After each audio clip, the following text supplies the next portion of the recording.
We've got a special person in studio today, taking the place of Renee Guerra. We have his lovely wife, Tricia Guerra, who was kind enough to step in. Welcome, Tricia. Thank you. Fantastic.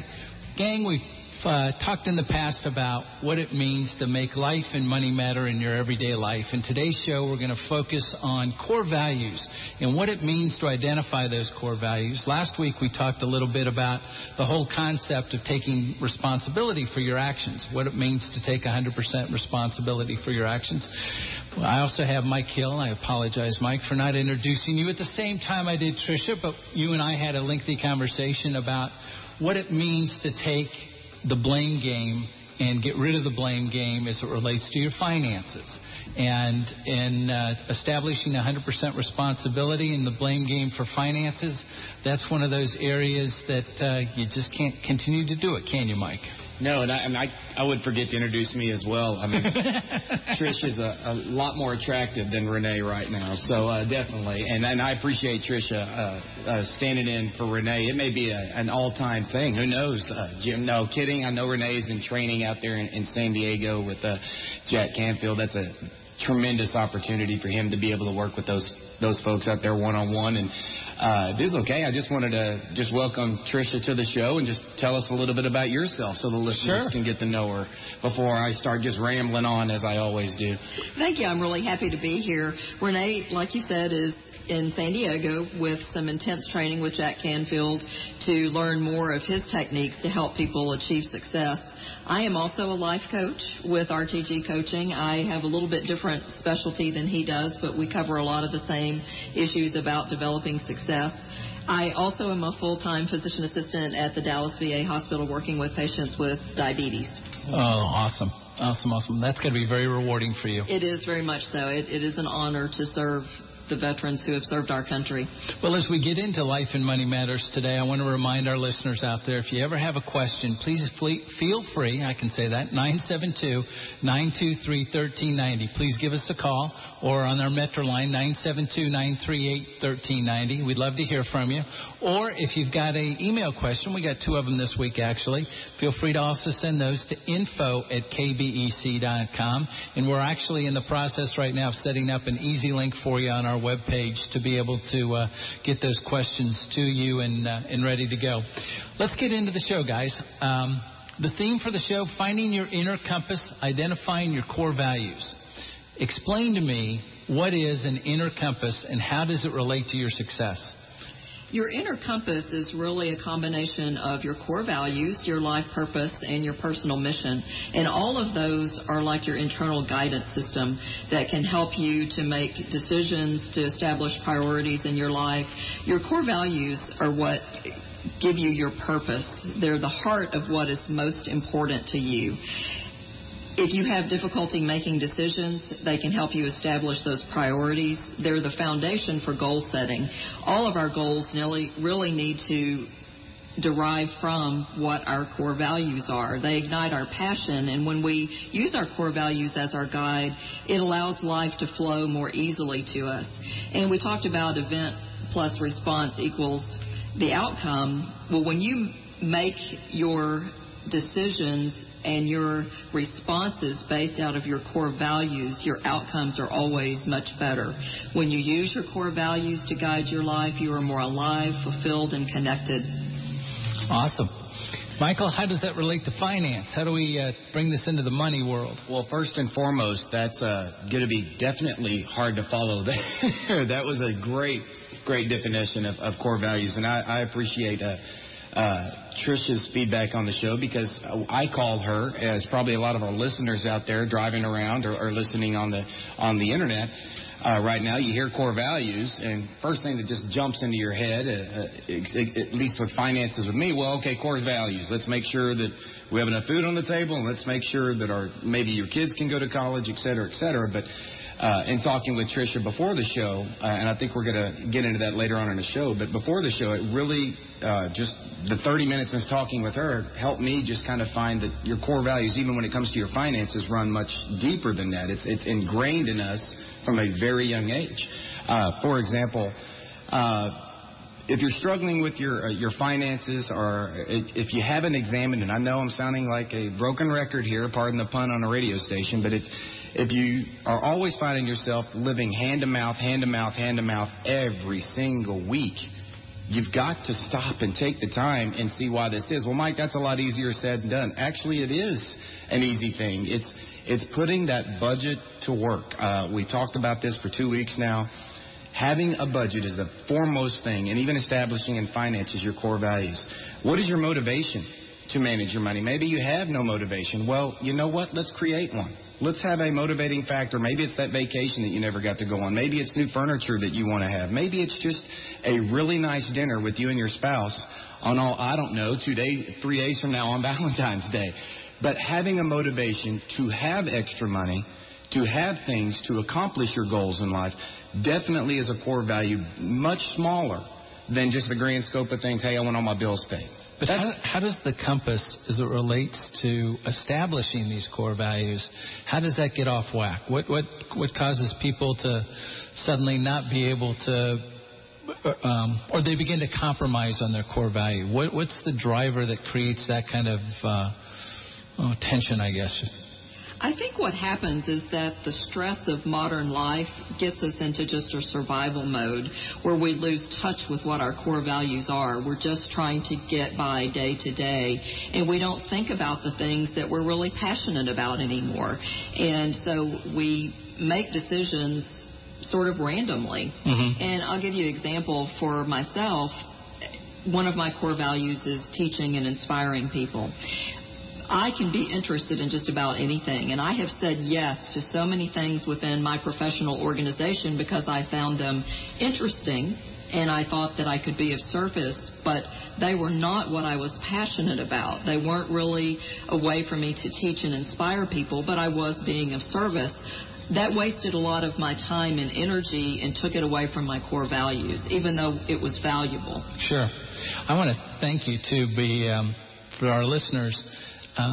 Tricia was kind enough before the show to actually send us about a 5-page document that kind of outlines how you begin the process, and looking at some key words and trying to figure out if those key words can't kind of kickstart your process into looking at core values and understanding some of the terminology, understanding some of the different words. And when we get into the show a little bit deeper here, we'll actually kind of shed some light on what we found here at the radio station in terms of where we kind of took this thing.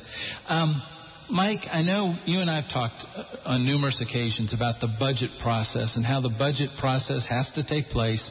We have to use that as kind of the core value lead-in for the finance side of business and the measuring criteria here. Where do you see core values working in daily in terms of your financial planning and your financial excerpts with your clients? Well, first and foremost, and that's a great question, by the way, first and foremost is once you identify your core values, and we're going to get into that because I thought that was, you're right, thank you, Tricia, for that 5-page. It's alarming, but a fun exercise, but kind of scary. But when you're looking in the closet, yeah. Sometimes you don't want to look in the closet. You know, I can come on the radio and talk all day on this is what you need to do, but when you actually do it yourself as well, it's a real good learning lesson. One thing that I really go over with people is if we are going to establish, for example, we talked about the blame game as you talked about last week. Oh, college tuition's too high. Oh, my kids, I'm never going to be able to afford to have them go to college. Well, let's look and see how old your children are. First of all, let's start discovering that process. Let's set up maybe a 529 plan, which is a tax-free college savings account. Well, I can't afford that. I can't do this. I'm telling you, I've met people that make $200,000, $300,000, $400,000 a year, and I've met people like my mother, who is a teacher for 30-something years, that made $35,000, $40,000 a year, and that was it. And I've seen those $400,000 people have as much in their retirement account as somebody that only makes $40,000 a year. My point is when you're saying, Michael, how do we do this in day-to-day life? The first thing that you have to do is it has to be automatic. Sure. When you're doing a 529 plan, or you're doing an IRA, or you're doing a 401k contribution, it comes directly out of your check. If you have to write a check for it, you know what happens. Oh, well, maybe this month I won't do it because Christmas got a little expensive, or you know what, we really wanted that nice couch. No, it is a direct deposit every single time to each one of your goals that you're trying to establish. Taken off right off the top. Sure. Tricia, what's the starting point to set the core values? How do we get the ball rolling? Well, just to follow up on what Mike was saying in relation to finances before we talk about that, is that core values, life purpose, mission is just like the mission statement for a business. Every activity, project, goal, and expenditure that business has should run through that mission statement. If it's not in alignment, you don't need to do it. And the same is true with your personal finances. You want to have the money available to support your true core values so that you can actually have money available for that. Sure. Well, on the previous show, we really emphasized the fact that money shouldn't be the core value. Money is a means by which to work through the core value. The core value could be love, it could be truth, it could be any number of different situations. But money is simply a component by which you move through the establishment of the core value, and it shouldn't be the ultimate measuring stick. And unfortunately, a lot of people use it in that way. So, no, I fully agree. Go ahead. And to finish on that thought, I get this all the time, but money is just a tool. Nobody ever says at a funeral, gosh, you know, he passed away with a big checking account. That's great. I mean, maybe his kids, I don't know. But that's not what I want people, and that's what I would hope my clients wouldn't want people to say about them come that day. It's the legacy that you leave on others, in my opinion. And if you use money to help you leave a legacy, to help you build whatever your passion is in this life or in others' lives, I think that's what we should all try to achieve on the short time that we're here on this planet, to be quite frank with you. So. Good point. Hey, with that in mind, gang, out there, as you're driving around, feel free to give us a call at 972-923-1390 or 972-938-1390. We got to pay a couple of bills here, but we'll be back in a minute.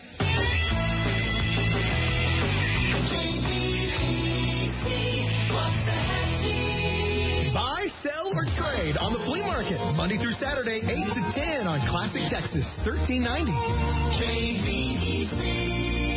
Welcome back to Life and Money Matters with the Success Guys and Lady. Today, we got to get rid of the guys. You know, there are ladies in the house today. Tricia, thank you for joining us. We were talking earlier that we all need to know where our compass is, and we need to know what core values play and how they play in our everyday life. Where do we go from here? How do we get core values? How do we establish those? Tricia? Start out with just brainstorming a list of the things that are most important to you.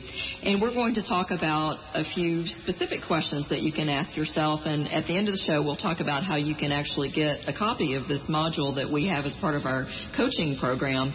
But one of the questions you can ask is, what makes me uniquely me? And as an example, one of the things about Renee is that he is an idea person, and the ideas just flow out of him naturally. He also has the nature of bringing to the world hope and possibility to people. And he needs to include that in anything that he does. That's very much part of his core value and why service is so important to him. So that becomes kind of a fulfillment for him. Exactly. And another thing to ask yourself is, what activities leave me feeling fulfilled and satisfied? For myself, every interaction I have with a patient leaves me feeling fulfilled and satisfied. And part of that is because I am teaching them something about diabetes and how to be healthy, but also it's about connection with that person who is sitting in front of me. And those are two of my core values, teach and inspire and connection. So does that mean I get to go play golf since I get inspired on the golf course all the time? Maybe. That's the value is the inspiration. The golf is the activity, and yes, you need to make. It's when you try to write it off, right? Always the finance guy. Got to put something in. I'm sorry, I didn't mean to interrupt. Go ahead. But that also leads into the next question: what am I doing when I feel happy and content? Sure. And that will help you start to discover. And on the module that we will send to people who are interested, there is a list of words that can help maybe trigger your thoughts about what your core values are. Without giving away the house, can I give some of those words out? I think it's fascinating because I actually ask our staff here to go through this process. And I tell you, gang, the words are pretty inspirational. Achievement, adventure, artistic, authentic, expressions, flexibility, freedom, creativity, contribution, health, harmony, justice, joy, investigate. Those are just a few. And as you go through the exercise, I thought, personally, what I found was almost a juxtaposition going, okay, which one of these is really, I take that word core as kind of the innermost thought process. And, like so many of these psychology tests, you first have to explain to people there is no right and wrong. This is your interpretation. This is you taking accountability of yourself. And, what is it that is your makeup? And I thought, okay, we're going to all be creative in our group. We're a radio station. We got to all be creative. Well, there were a couple out there that said love and truth were a lot more important than creativity. So I found it fascinating. So we encourage people to choose 4 or 5 of their top core values, but you may find 10 or so that are really important to you that you want to be sure you include in your life. But identify the top 4 or 5, and then Mike has some other questions to give you. Well, and I love that part of her list of words. I've said it at the beginning of the show. It was really good. I circled, I thought, more than 4 or 5. That's the problem. Maybe that just says I think a lot of myself. Maybe that's what it is. I don't know. But no, it was a lot of things on this list, like leadership, like integrity, like being inventive, things like that. It really held, hopefully I felt that it held true. Service was a big one with me. That's where I think I get such a great feeling doing what I do for a living, is when somebody walks out of my office. If they become clients, if they're not clients, either way, even if we're just parting ways, I hope we're leaving as friends, and I hope that we're at least getting them on the right track, or they're at least pointed in the right track, or they come with me and we do something. But anyway, and questions that I ask people when they come in the office. Here's a real good one. I get this one all the time. Okay, Mike, I know I need a plan for retirement. I know. Okay, they come in there begrudgingly, maybe like Jim. He looks at me going, all right, I don't think about retirement. I'm having too much fun on the radio station, or I'm out playing golf and writing it up. No, I'm kidding. But one of the questions that we would ask people is, what is the perfect life would have you to include blank? Okay, and of course, with like my father-in-law, well, man, if I could go fishing 4 out of 7 days a week, that would just be heaven. Well, guess what? You just started planning your retirement. You didn't even know it. And it's just writing it down. Okay, if fishing, for example, and that's just a small piece, if fishing is what you want to do when you're retired, do we have enough money saved up to maybe go on 2 or 3 fishing trips a year? Because guess what? When you turn 65, 66, 67, and all you have is fishing, or i.e. golf, believe it or not, I know this is hard to believe, listeners, but I see it all the time. After 2 or 3 years of playing golf 4 times a week, same course every week, gets a little monotonous, almost starts feeling like a job. So you got to have activities. You got to have the same inspiration that you do in retirement that you do while you're working. And if that means what the perfect life means to you, fill in the blank. Okay, the perfect life would be, maybe I want to play at Pebble Beach one day, if you're a golfer. Maybe I want to fish in Alaska and do the Bering Strait. I mean, go crazy with it. Sure. But that's the first thing. Just by envisioning it, guess what? We're already starting to plan your retirement, and now we have many goals as opposed to just one big goal that seems insurmountable. And that's where I think identifying and knowing the core values come into play. So, Tricia, let me ask you a trick question here. No, we have not rehearsed this, but it is something that I thought about when I went through the process. Can your core values change as your time on this earth changes? I'm not sure that your core values actually change, but I think you become more aware of them. You may develop new interests, but the core of who you are, I doubt that changes very much. The other thing is, when you start into this process, you think about what your core values are, being things like God and family and church and apple pie and country, but those may be things that are important to you, but we're really talking about the core values that drive you as an individual. And I don't think those really change. I think you may not have identified them earlier in your life. And as we start looking at the second half of our life, we're a lot more inclined to want to know what those are to be sure that we include them. The other thing I would suggest is if you are a business owner, I think you should come up with core values for your business. Renee and I sat down and did this for our coaching practice, and we sort of combined what our core values as individuals were, and it's a great way to build camaraderie with your employees and allow them to participate in the process of choosing the core values for your business. That way they are more invested in what you're doing. What a great idea. I'm stealing that one, and we're doing that next week. I was thinking the same thing. That's what's funny is I'm sitting here looking at the 5 pages. I did it myself, and now that she says that, I was like, why am I not giving this to the people in my staff and on my office? We need to, all of us have to, and it'd be nice to know what each other's are. Not well, just and as a family. I gave it to everybody at the station. Not so much. I just wanted them to begin to think in these kind of terms, but then to do it for the station as an entity. I'm going to be real curious to see if some of those core values for the station change in relationship to the individual. And they probably really shouldn't too much, I wouldn't think, because again, if your business and your livelihood is a reflection on who you really are, then they should be kind of on the same foundation if you're going to have a successful business. Not that, again, I don't want to inflect my thoughts or processes onto employees or people that work within us, but I can see where that exercise would just be a wonderful dynamic to begin to develop and go forward. So, oh well. I'd have asked you guys can take the rest of this half hour. I'm going to go get the staff back here, and we're going to go do some work. So, where do we go from here, guys? I know we talked a little bit about the whole concept of knowing our core values. Why do you think people get stuck and don't ever create their life and financial stability plans? Why don't they ever take this exercise and actually look at their core values? Is there something instinctively scary about this process, or what is it that creates that, I don't know, barrier to accomplishment? Mike? Well, first of all, scary, absolutely. It's 2:30 on a Saturday, and I'm out here talking to all these listeners about what my weaknesses and strengths are. That's not the most fun thing. Come on now. That's an easy answer. But I can imagine the listeners. But that's what, if bearing a little bit of our soul and who we are maybe identifies with somebody out there driving around, that's the whole point of this show, and that's why I really love being a part of it.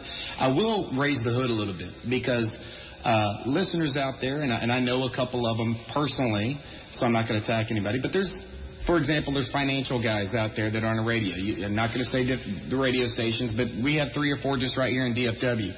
I will tell you this. I've been a part of these seminars. I've been a speaker. I just got back from Iowa to be a speaker at an insurance seminar up there.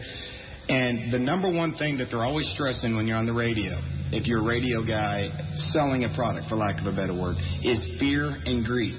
What I mean by that is if you push fear, okay, you do not want this to happen, blah, blah, blah, blah, blah. Then it gets somebody to call in and order the product. Other side of the coin, greed. Okay, we can do 20, 25% returns. This is what we're going to do year in and year out. What are you doing right now? Whatever that may be. The reason I bring that up, and I'm lifting the hood a little bit of the engine that is those kind of radio shows, is that's individuals that guys, people out there know about you. They know that fear and greed is your barriers. That's your sticking point. What I mean is, for example, you hear at a party, you need to go out and buy American Airlines stock. It's only at 35 cents a share. Well, there's a reason it's at 35 cents a share. Maybe that doesn't fit into your financial plan. If you're not working with an advisor or somebody that is aligned with your financial plan, you need to have somebody you could call and ask, hey, Mike, or whoever, do you think this is a good idea? Well, no. We hadn't even got you out of debt yet. We don't need to be buying 5,000 shares of American Airlines when you're not even out of debt yet. Well, I think that goes back to what Tricia had said, too, earlier about the conflicting core values. If your conflicting core value is that, okay, I want to go out and build a retirement plan, and I want to build it all off of a speculative portfolio, well, there may be the conflict when one of your core values is stability. Absolutely. Well, I mean, stability versus going out and just randomly throwing money at a speculative stock, those two don't jive. So I think, to that end, what you were talking about earlier, Tricia, that core value and the establishment of that, and how do you avoid that conflict? I think that's very, very important. So the reason we get stuck is that very thing, is that our values conflict with each other sometimes on a very subconscious level, and they may be two very positive values such as love and success, but some people fear success because they think that the people they love will not go along for the ride. They don't want to see them achieve high levels of success because that may cause some separation between them.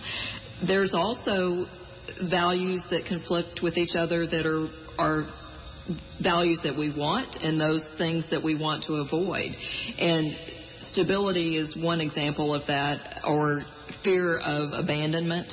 When I was 7, my father died, and that put me into a cycle of needing to have so much structure and security and safety in my life because of my fear of abandonment.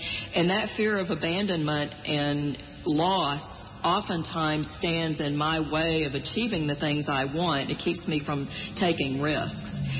People often are afraid of failure, and that is one of the biggest core values that can conflict, is that fear of failure.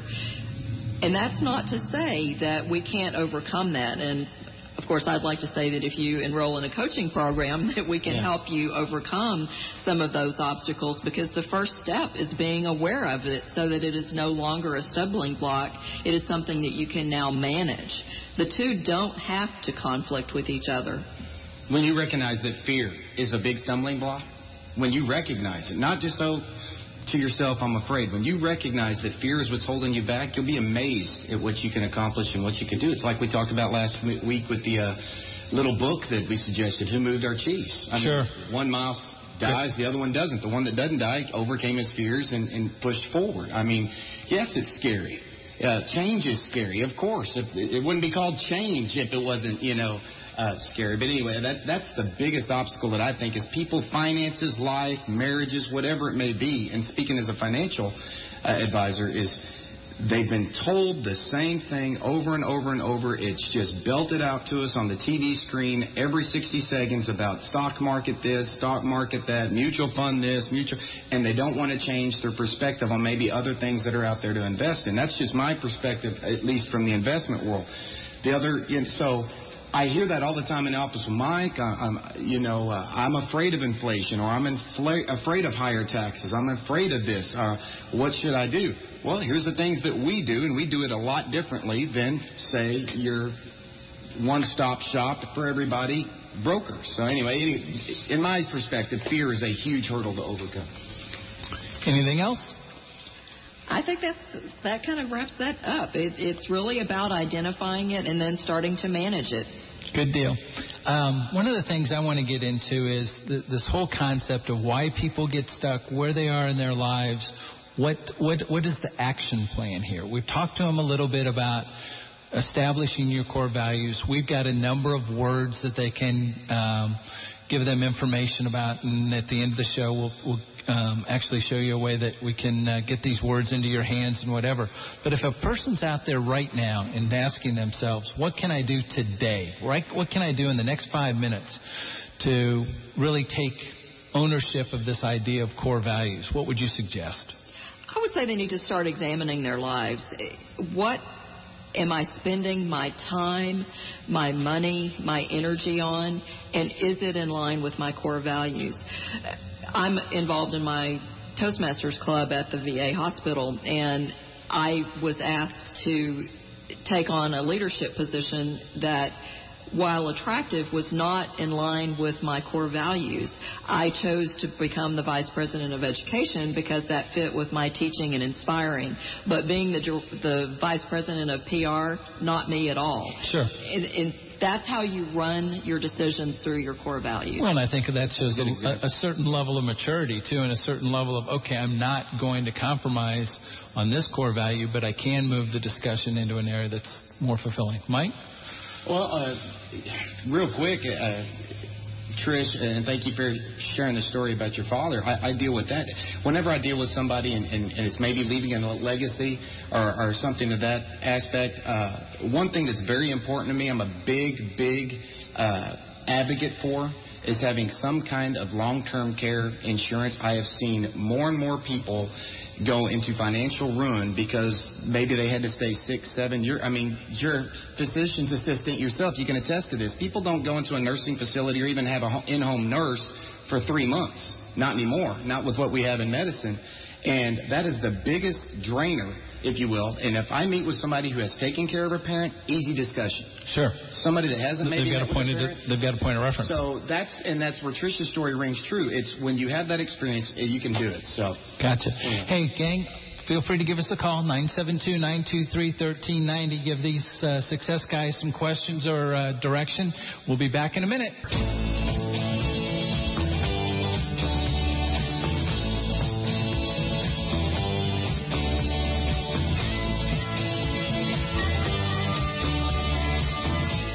You got to like Bachman Turner Overdrive for people that are in our age. You know, on Saturdays we do the flea market in the mornings, and we play these different bumper musics coming in and out of it. And normally we play, okay, name that tune. The person who gets it the quickest has to buy lunch. But since I got a financial person and a life coach with me, I'm figuring, you know, you guys just don't have the same mental makeup when it comes to music that I do. Hint, hint. Come on now. I didn't come out of the womb a financial planner. As a matter of fact, when we walked in and Bellamy Brothers was playing, my first date, Bellamy Brothers was playing in the background. So we can. Awesome. We can hang on the music side of it. Yeah. Good to know. Hey, listeners out there, feel free to give Mike and Renee or today Tricia questions at info@kbec.com during the course of the week. They'd be more than happy to help you in your life coaching issues. If you really don't understand core values or you need some more input in that area, feel free to give us a line here, and we'll get the information to them at info@kbec.com. Or again, during the show, 972-938-1390 or 972-923-1390. They'll be more than happy to take your questions.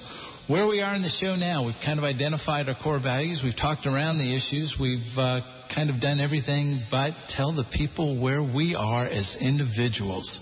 Mikey, you want to go first or you want me to go first? We've taken this test. There are no right and wrong answers. We need to tell our audience that right up front. And I'll let you go first. Oh, great, of course. I'm the guinea pig. You're the guinea pig. The microphone makes me go first. Exactly. Here. All right. Trish, instead of doing 5, because, you know, I couldn't narrow it down, she said, Mike, definitely pick 2. And the first one would definitely be, anybody that knows me over in our hometown of Midlothian knows me as Coach Mike, volunteering and service. And just a real quick story, we talked about this the first time we were on the air. I didn't know that volunteering and service was a calling, to be quite honest, until I was about my senior year or a year out of college. I was all stick to the plan, work 60 hours a week, wear the suit and tie, go. And volunteering service really came to me through a detraction. What I mean by that is we talked about the story where I was trying to walk on as a punter at Texas A&M University. Go Ags, by the way. And my junior year, there was a gentleman by the name of Shane Leckler from East Bernard, Texas, little old small 2A town, came in, and he was a freshman, and he just started booming these kicks 60, 65, 70 yards down the field. As a matter of fact, he's probably going to be the first punter since Ray Guy to be put into the Hall of Fame, 11-time All-Pro. So of all the colleges I could have picked to try to walk on as a punter, I go to the best in probably 50 years. So I got depressed. I was down. I thought that was my big shot, or whatever you want to call it, to just be a part of that team. And so I went, and a buddy of mine said, hey, why don't you come with me this weekend and volunteer at Special Olympics? Come out here. We have a lot of fun. And that was, if you've never had a chance to volunteer in any capacity for Special Olympics, it's Christmas times a dozen. And I was hooked. And started doing that. And then when I moved to Plano and started this practice, had to definitely be coaching, mentoring in some capacity. That was something that I wanted to do. So I've coached now 13 years of youth football. My wife got sick of being married to a football coach widow, as you will, because every Saturday morning I'm driving kids, picking them up, buying uniforms, whatever it may be. So now I'm coaching my daughters. As a matter of fact, I got a game tonight at 7 o'clock, as I do every Saturday. So that's something that's huge for me, but volunteering in service. And then, of course, the other one would be making a difference. And making a difference to me in ages 8 to 80. I want to make a difference in everybody that I come in contact. Either it's through finances, either it's through planning, getting them out of debt, coaching their kids, helping their kids, mentoring their kids, whatever it may be. Those are two strong core values to me that I know now and I've identified, and I'm a better person for it, in my opinion. Well, I have a confession. When I did the exercise my first time through, I had 17, and I thought, I know it's hard, right? This is not what we were looking for. And then I really looked at. I'm a compartmentalized guy to begin with. Okay, I have my family, which is at the foundation of everything I do, and trying to help my wife, my children, that whole deal. I'm big into the community. I'm big into volunteerism. I have been active here in Waxahachie on the school board. I loved being part of that. I loved being part of the YMCA. But I was a little bit like you, Mike. There comes a point in your life when you suddenly you realize I'm giving this to everybody around me, and am I giving it to myself? And there comes a point in time where it sounds kind of selfish, but you need to look at what's important to you as an individual. And the one thing that I can tell you, it comes back to my upbringing. My parents had one rule in our house, and that was do whatever it is you want to do, but you will be held accountable to the consequences of your actions. That was our only rule. I never had, curfews in our family were, a given where you said, I'm going to be home at 11 or 12. But that was more out of a courtesy so that your parents knew what time to expect you. It was not, I never got that you will be home at 10 o'clock, young man, or whatever. Compassion is at the foundation of everything that I have to have. Balance, and that's why I asked the question earlier in life. Balance I was out of kilter. I mean, I traveled 3.1 million miles. I lived out of every hotel in the world and there's not a city in the United States that I haven't been to that I haven't enjoyed, and I've had the luxury of traveling. But I like Waxahachie. I like sleeping in my own bed. I love being a part of the community. So that balance was something that I had to get back in check. Leadership, ownership, integrity, and teaching were all right there, and I couldn't dissect them. I love to teach. I love to nurture, and I love to see people that are around me grow into bigger and better and more achieving people. And so I think that's fundamental when you really are a teacher, to see that person blossom in their lives is very fun. And I think what's ironic here at the station, and I'm kind of telling the behind-the-scenes things, and we might not have any listeners after the show, but we really have that dichotomy here. We have young people, very energetic, lively, creative, 22 to 25-year-olds, and then we have the old guys, the 45 to 55-year-old guys that are in the deal. And the dichotomy of working with these people keeps me just alive and fresh and going forward. And I can tell you that in the last year and a half of going through the exercise of buying a local business from a family that was known as, one of the founders of Waxahachie, in that regard, I've felt like I've literally been given an egg, and I've been asked to give, this little chickadee now turn into a chicken and then ultimately a bigger animal or whatever. I just don't want to goof it up. One of it's that concept of fear. Not that it drives me, but it is in the back of my mind going, if I goof this thing up, these people made this business work from 1955 to 2011. Am I going to be the one that drives it into the ground from 2011 to 2012? I hope not. That's not what I've envisioned. But it's in there. It's that thought process. So I don't know. I've talked too much about this, but that core value in taking this test, Tricia, I got to tell, I didn't take it lightly. It was one of those, okay, I'm just going to check through here, and 17 hours later, I'm sitting there going, okay, I got to get rid of 2 of these values. I got too many of them on this page. So. And sometimes some of them are related to each other, and you can kind of roll them into one thing thing. Like the teaching and inspiring and mentoring people is really all sort of one core value. But if you want your life to really have spark and joy, know what your core values are and make space for them. And a lot of times that means getting rid of some things that are not really related to your core value, and so that you have the time. One of my clients had beauty as one of her core values, and she wasn't really including it in her life. And so it was as simple as starting to buy fresh cut flowers once a week. For me, nature is one of my core values. I've already talked about a couple of mine being connection, and then the other one being teaching and inspiring, but nature is my third core value. And if I do not make time for myself to be out in nature, whether it's hiking or just sitting out next to my horse, my life is not as full. I am more stressed when I don't incorporate these things into my life. I had another client who connection was one of her core values, and they had moved to a new town.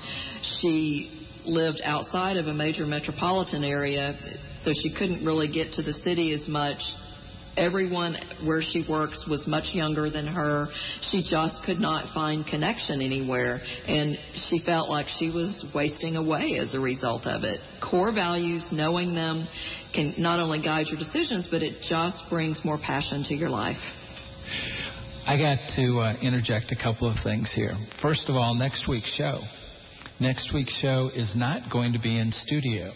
KBEC is sponsoring Mardi Gras, and so consequently we will be down at Singleton Plaza, and Mike and Renee have been kind enough to actually go down, or will be down at Singleton Plaza with the road crew. They'll be in our booth, and we will actually have an opportunity for you listeners to meet and greet Renee and Mike and offer them questions directly during the show. And we will be broadcasting the show live from 12 noon until 4 o'clock. Oh, that down. should be fun. No. 12 o'clock to 4 o'clock at Singleton Plaza.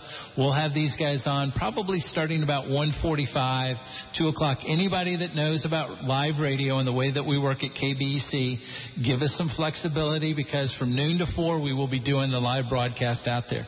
The other thing is, we've kind of teased them, Tricia.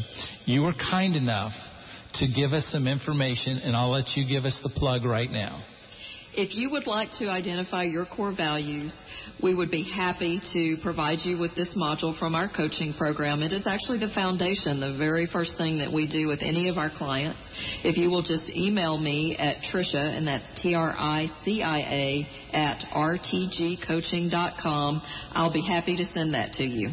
We will have that up on our webpage too, gang. For those of you that didn't have a piece of paper in front of you, we'll have that on our webpage, so that all you have to do is link through that to get that information. And Mike, you're kind enough to also give us a generous gift this week, besides your beautiful presence here in studio. Okay. That's Tricia's got that in spades here. The one thing that I wanted to get across, and I know I've read some of the emails of people emailing in. I can't get specific on the radio, but one of the questions we have are, Mike, CD rates are so low, it's like 0.5% for a one-year CD, and they're advertising that. What are you doing as far as income?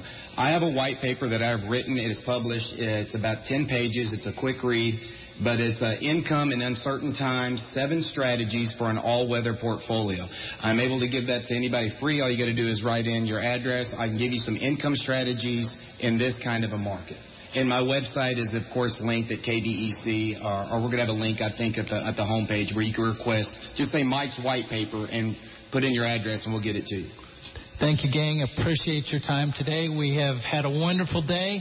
I look forward to having you guys back in studio next week. And with that, I got to do the legalese, and we're out of here. You've been listening to Life and Money Matters with the Success Guys on 1390 KBEC.